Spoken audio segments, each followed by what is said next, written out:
Olá, cursista, tudo bem? Meu nome é Elia Pimenta, advogada.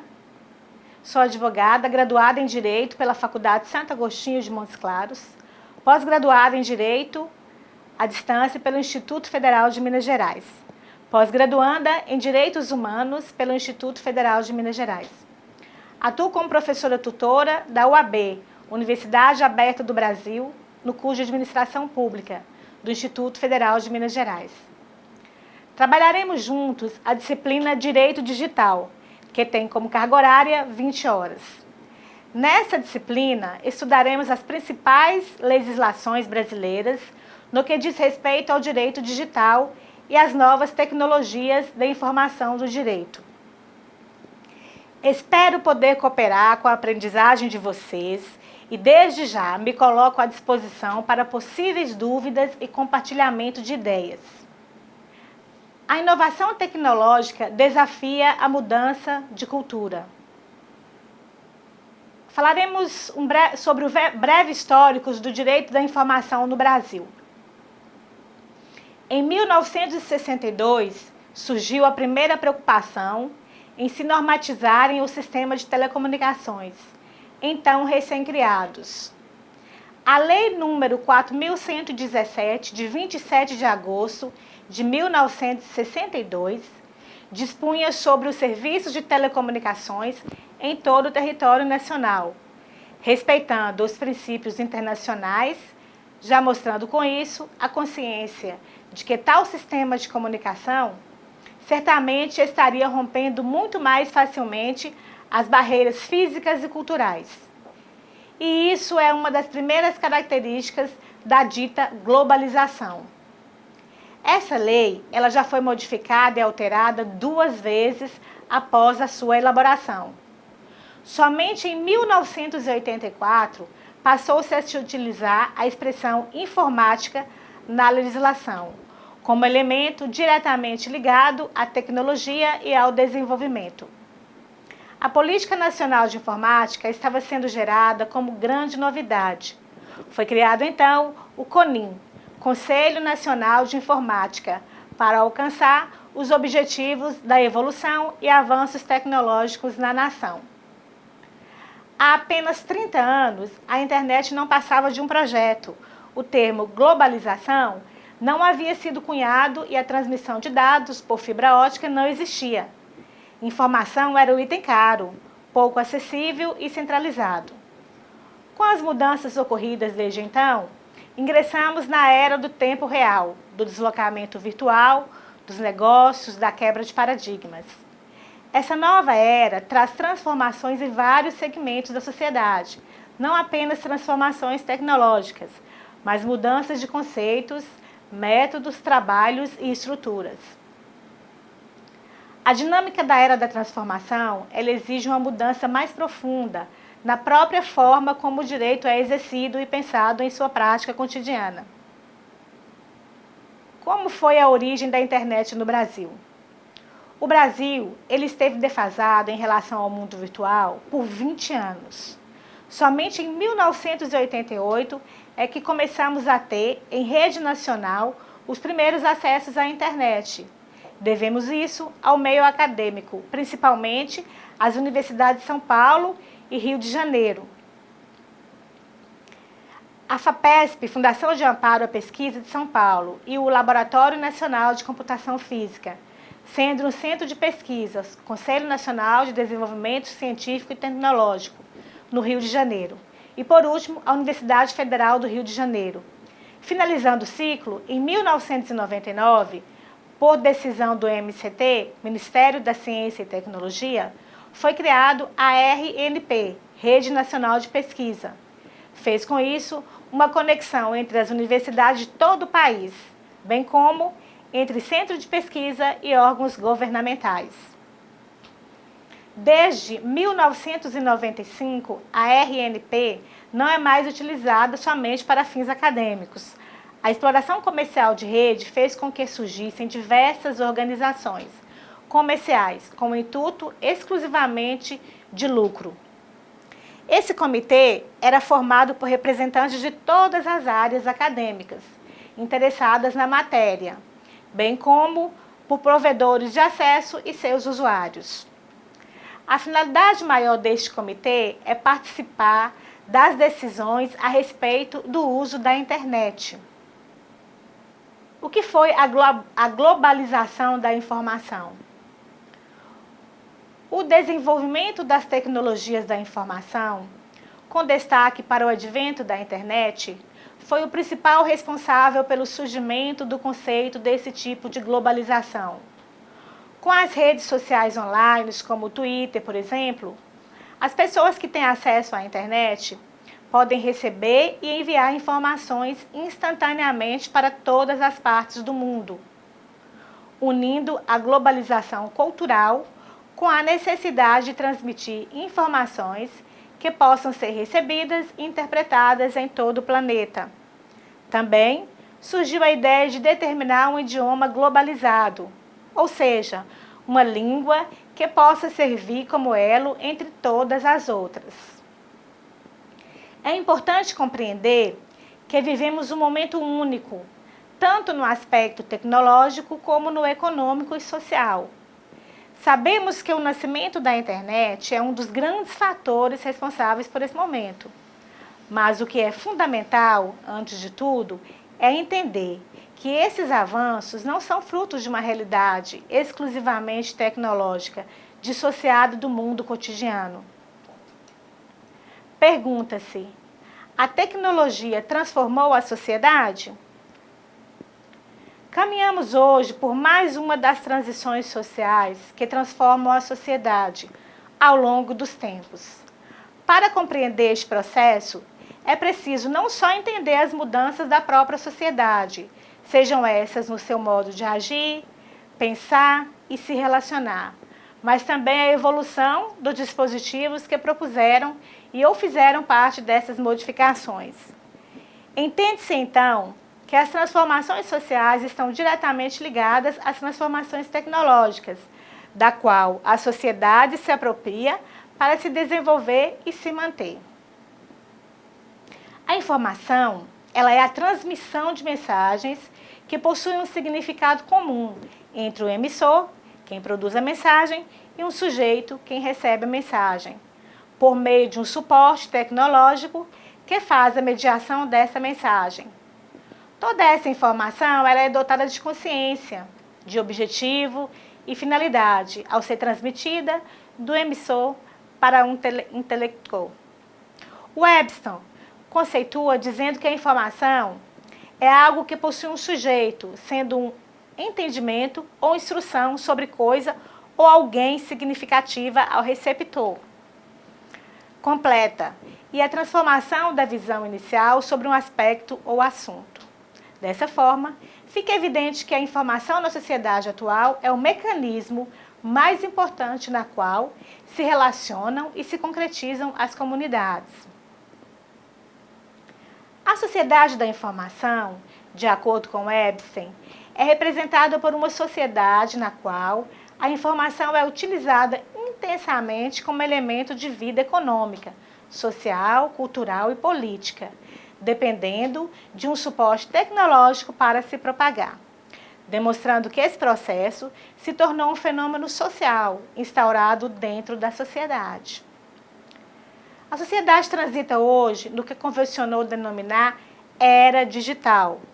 Os computadores ocupam espaço importante e essencial no atual modelo da sociabilidade que configura todos os setores da sociedade: comércio, política, serviços, entretenimento, informação e relacionamentos. Os resultados desses processos são evidentes, sendo que essas transformações mudaram o cenário social na busca pela melhoria e pela facilitação de vida e das práticas dos indivíduos.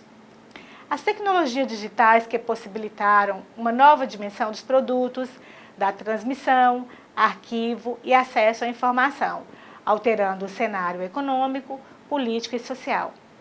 Porém, a dimensão mais importante do computador não é ele em si mesmo, mas a capacidade de interligação de informação de rede. Assim, com o surgimento da internet, no final dos anos de 1960, as ideias de liberdade e materialidade passaram a revolucionar a leitura e a comunicação em rede, possibilitando arquivar, copiar, desmembrar, recompor, deslocar e construir textos, exibi-los e ter acesso a todo tipo de informação de qualquer variedade a todo instante. A internet, ela fez o cidadão potencialmente interagente e agente comunicador. Ele não só passou a ter um acesso maior da informação, como pode participar dela diretamente, opinando e interagindo ao mesmo tempo que a recebe. O ciberespaço é um lugar conceitual, na qual palavras, relações humanas, dados e poder são manifestações para aqueles que usam a tecnologia mediada pelo computador. Neste caso, evidencia que nem toda a informação é provida de veracidade de fontes seguras e que nem todos têm acesso a esse meio. Slogans comerciais já diziam: o futuro é agora. Há pouco tempo se via a tecnologia como algo de outro mundo, ou algo ainda distante da realidade. O ciclo de implantação de novas tecnologias é cada vez mais acelerado, com mudanças importantes num curto espaço de tempo. De sociedade industrial, passou-se rapidamente para a era da tecnologia e, mais rápido ainda, já se vive na era digital. Quando a sociedade muda, o direito tem que mudar, evoluir. Antes de aprofundarmos no conceito de direito digital, vamos traçar um breve histórico da evolução tecnológica da qual a sociedade é resultado. Em 1964, Gordon Moore cria a Lei de Moore e revoluciona a produção de chips. O primeiro computador com mouse e interface gráfica é lançado pela Xerox em 1981. Já no ano seguinte, a Intel produz o primeiro computador pessoal, o modelo 286. O papel, com o passar do tempo, foi possível fazer o registro de dados com mais mobilidade. O telex, ele surgiu em 1935. 160 toques, implantado pela burocracia nazista, serviu ao governo, agências de notícias e parentes querendo saudar recém-nascidos. A seguir, temos o e-mail.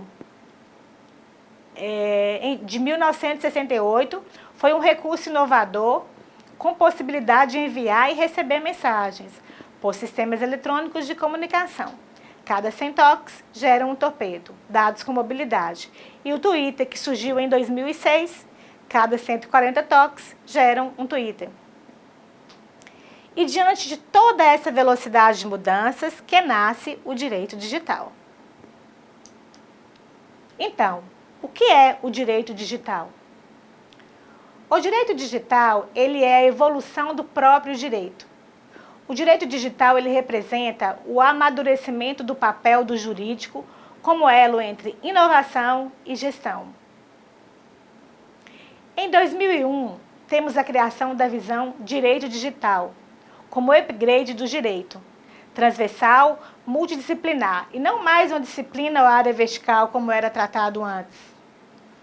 A visão trouxe a criação do quarto elemento, o elemento tempo, na teoria tridimensional tradicional do direito. Fator, fato, valor e norma. Essencial para o fundamento de direito digital. Instantaneidade, autorregulamentação técnico, aplicação prática, mudança de tempo e espaço, gerou os trabalhos de eliminação do papel nas relações. Desmaterialização completa do suporte, vai de PI a papers, atemporal. Ainda sobre os elementos de direito digital, fato, valor e norma, sabe-se que a sociedade de direito institucionalizou e deu ao ordenamento jurídico a tarefa de fazer a intermediação entre as atividades políticas e os valores morais, através de uma fórmula tridimensional que consiste em fato, valor e norma. O direito digital atua dentro de tais conceitos, mas introduz um quarto elemento na equação, o tempo. O elemento no direito digital abrange a capacidade de resposta jurídica a determinado fato, ou seja, o conjunto fato, valor e norma necessita ter velocidade de resposta para que tenha validade dentro da sociedade digital. Esse tempo pode ter relação ativa, passiva ou reflexiva com o fato que ensejou a sua aplicação, ou seja, o caso concreto. Como exemplo, podemos citar o caso de uma empresa que necessita de um contrato de tecnologia que seja cumprido e seja feito o upgrade em seus equipamentos. Se ele não encontrar uma velocidade de aplicação, pode significar não só a obsolência do que está pleiteando com o seu esvaziamento. Falamos também a seguir as características do direito digital, que são elas: celeridade, dinamismo, autorregulamentação e uso de analogia e solução por arbitragem. A sociedade digital já não é uma sociedade do bem, uma sociedade de serviços, em que a posse de informação prevalece sobre a posse dos bens de produção. Essa característica faz com que a proteção de direito à informação seja um dos princípios basilares do direito digital, assim como a proteção do seu contra-direito, ou seja, do direito à não informação. Neste ponto, é muito semelhante à Lex Mercatoria, uma vez que essa não está especificamente disposta em um único ordenamento. Tem alcance global e adapta-se às leis internas de cada país, dentro dos princípios gerais que regem as relações comerciais e com os princípios universais do direito digital e da boa-fé. Não devemos achar, portanto, que o direito digital é totalmente novo. Ao contrário, ele tem guarida na maioria dos princípios do direito atual. O grande desafio é ter o entendimento e aplicabilidade em diferentes culturas. O direito é a somatória do comportamento e linguagem. Isso significa que um direito rígido não será aplicado com eficácia. A seguir, vamos falar do direito à informação. Direito de informação. A informação tem valor e virou a moeda. O direito da informação, ele assume maior relevância no direito digital devido aos seus desdobramentos comerciais e de responsabilidade civil. O acesso à informação constitui o maior valor de uma sociedade democrática e a massificação da internet como serviço de informação e informatização. Possibilita o aumento de competitividade global de comunidades antes marginalizadas. Os serviços chamados gratuitos são pagos com a sua informação. O Google Gmail, seção 11.1, descreve a saber: ao enviar, postar ou exibir conteúdo, você fornece ao Google uma licença perpétua, irrevogável, mundial, livre de royalties e não exclusiva para reprodução, adaptação, modificação, tradução, publicação ou exibição pública ou distribuição de qualquer material que você enviar, postar ou exibir nos serviços ou através deles. A seguir, temos as categorias do direito à informação. O direito de informar, que é um direito ativo. O direito de ser informado. O direito de não receber informação, que é um sujeito ativo e passivo. O direito à informação assume maior relevância no direito digital devido aos seus desdobramentos comerciais e de responsabilidade civil.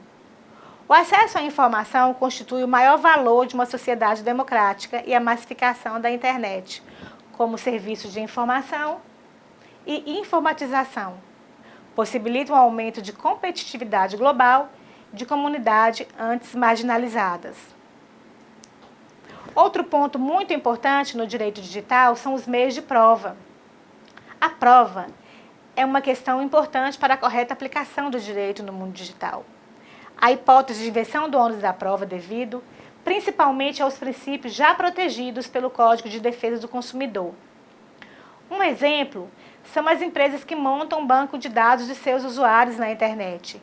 Se o banco de dados for utilizado de forma incorreta ou ilegal, não cabe ao usuário que se sentiu lesado provar tal fato, mas a empresa acusada provar que não agiu dessa forma. É importante ressaltar que a prova em meios eletrônicos é mais facilmente averiguada do que no mundo real, uma vez que há como rastrear quase tudo o que acontece. Essa memória de dados e acontecimentos entre máquinas, equipamentos, softwares, permite que peritos especializados possam localizar, por exemplo, um hacker criminoso em qualquer parte do mundo, assim como identificar se uma compra foi feita em certo horário, por determinado IP e em determinado endereço. No direito digital, nós temos um princípio chamado princípio do pacta sunt servanda. O que quer dizer?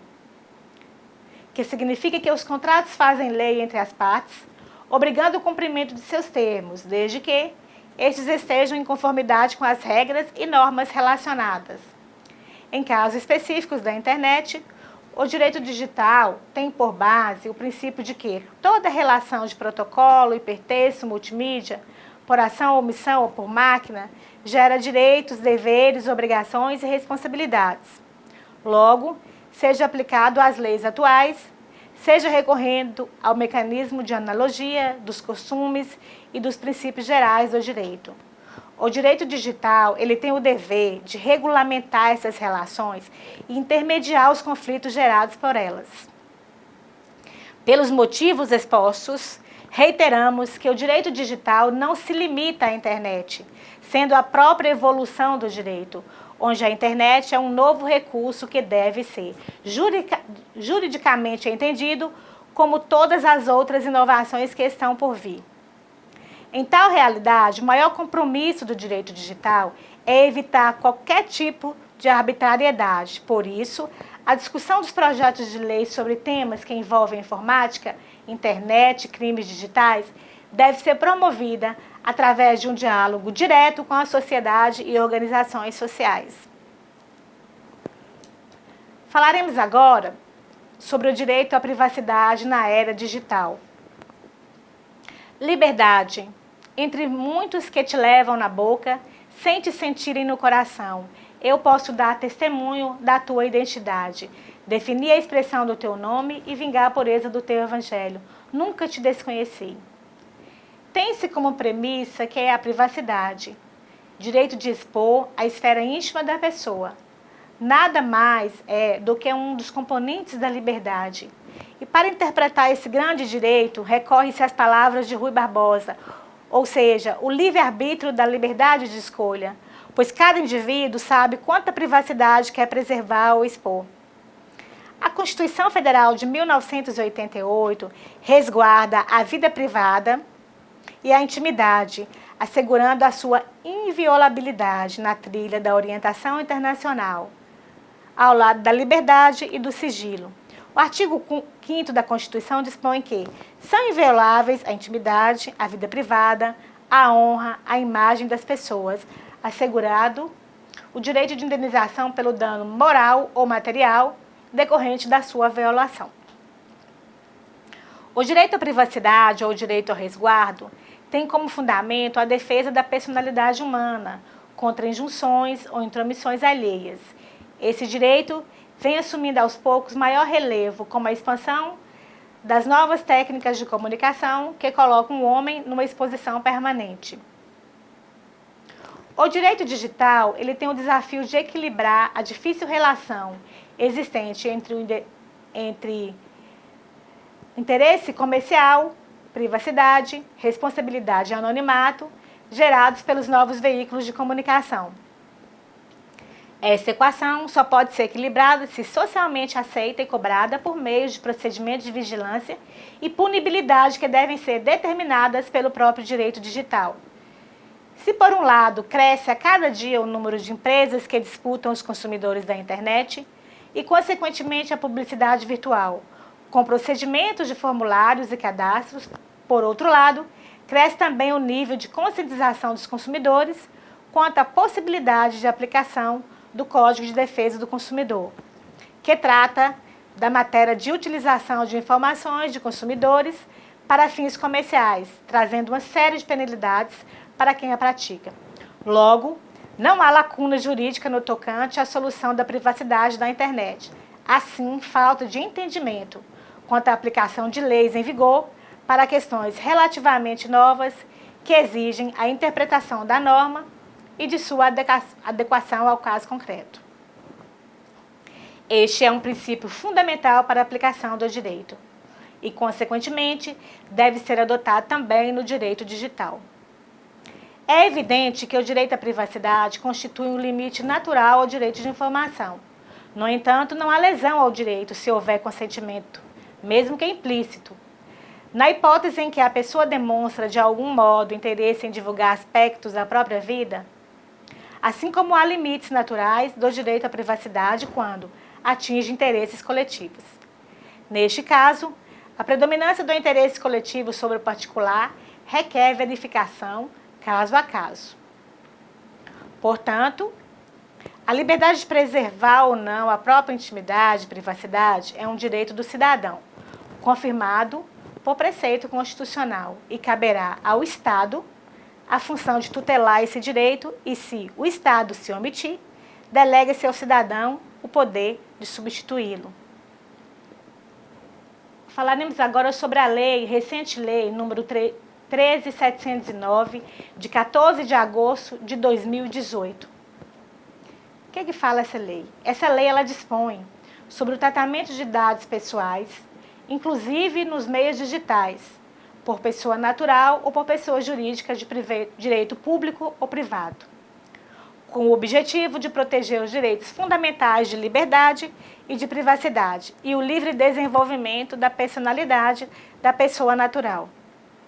A disciplina de proteção de dados pessoais tem por fundamentos o respeito à privacidade, a autodeterminação informativa, a liberdade de expressão de informação, de comunicação e de opinião, a inviolabilidade da intimidade, da honra, da imagem, o desenvolvimento econômico e tecnológico e a inovação, a livre iniciativa, a livre concorrência e a defesa do consumidor, e os direitos humanos, o livre desenvolvimento da personalidade e a dignidade e o exercício da cidadania pelas pessoas naturais.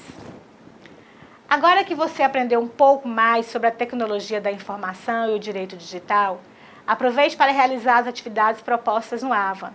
Não se esqueça de participar do fórum relativo à primeira semana de estudos. Compartilhe suas ideias, compartilhe conhecimento. Vamos construir juntos essa aprendizagem.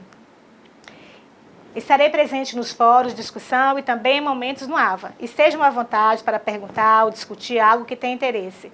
Nos encontraremos em breve. Desejo ter contribuído com a sua aprendizagem. Obrigada e até a próxima aula.